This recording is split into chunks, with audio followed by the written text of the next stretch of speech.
दोस्तों, एक बार एक व्यापारी था। वो जितना धनी था, उतने ही वो दान पुण्य भी करता था और उतने ही वो यज्ञ और पूजाएं भी कराता था। एक बार एक यज्ञ में उसने अपना सब कुछ दान कर दिया, यहाँ तक कि उसके पास परिवार चलाने लायक भी पैसे नहीं थे। व्यापारी की पत्नी ने उसे सुझाव दिया कि पड़ोस के नगर में एक सेठ रहते हैं जो पुण्य खरीदते हैं। तुम उसके पास जाओ और अपने कुछ पुण्य बेच कर आओ और थोड़े पैसे लेकर आओ, ताकि हम फिर से अपना काम धंधा शुरू कर सके। व्यापारी को बात सही लगी। अब वो पुण्य बेचने निकला और उसकी पत्नी ने उसे खाने के लिए 4 रोटियां बनाकर दे दी। अब व्यापारी चलते चलते उस नगर में पहुंचा। नगर में प्रवेश करने से पहले उसने सोचा कि खाना खा लेता हूँ। जैसे ही उसने खाने के लिए रोटियां निकाली, एक कुतिया अपने तुरंत जन्मे बच्चों के साथ आकर वहां खड़ी हो गई। व्यापारी को दया आ गई।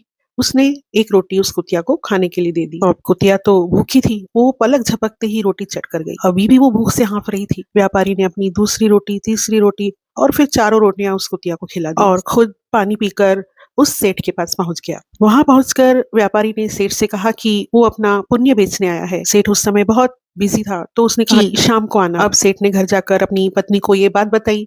उसकी पत्नी बहुत ही सिद्ध थी और उसने ध्यान लगाकर देख लिया कि आज उसने कुतिया को अपनी 4 रोटियां खिला दी है। उसने सेठ से कहा कि तुम आज का पुण्य खरीदना। आज उसने अपने जीवन का सर्वश्रेष्ठ पुण्य किया है। शाम को व्यापारी सेठ के पास आया तो सेठ ने कहा कि तुमने जो आज पुण्य किया है, मुझे वही पुण्य चाहिए। और सेठ ने ये वचन दिया कि वो 4 रोटियों के वजन के बराबर हीरे मोती व्यापारी को देगा। अब रोटियां बनाई गई और सेठ ने तराजू के एक पल्ले में रोटियां रखी और दूसरे पल्ले में हीरे जवाहरात की पोटली रखी। पल्ला हिला तक नहीं। अब सेठ ने दूसरी, तीसरी और कई पोटलियां दूसरे पल्ले पर रखी, लेकिन पल्ला जरा भी नहीं हिला। अब व्यापारी का मन बदल गया। उसने कहा, मैं अपना पुण्य नहीं बेचूंगा। ये कहकर वो वापस अपने घर की ओर चल पड़ा। रास्ते में उसने जहाँ पर कुतिया को रोटियां खिलाई थी, वहां से थोड़े कंकड़ पत्थर उठाकर थैली में भर लिए। पहुंचा घर तो उसकी पत्नी ने पूछा कि कितने पैसे मिले। उसने वो थैली पत्नी के हाथ में पकड़ा दी और कहा कि खाना खाने के बाद इस थैली को खोलेंगे। और फिर वो गांव वालों से कुछ उधार मांगने के लिए चला गया। अब पत्नी को सब्र नहीं हो रहा था। पति के जाते ही उसने थैली खोली तो उसकी आंखें फटी की फटी रह गई। ये क्या?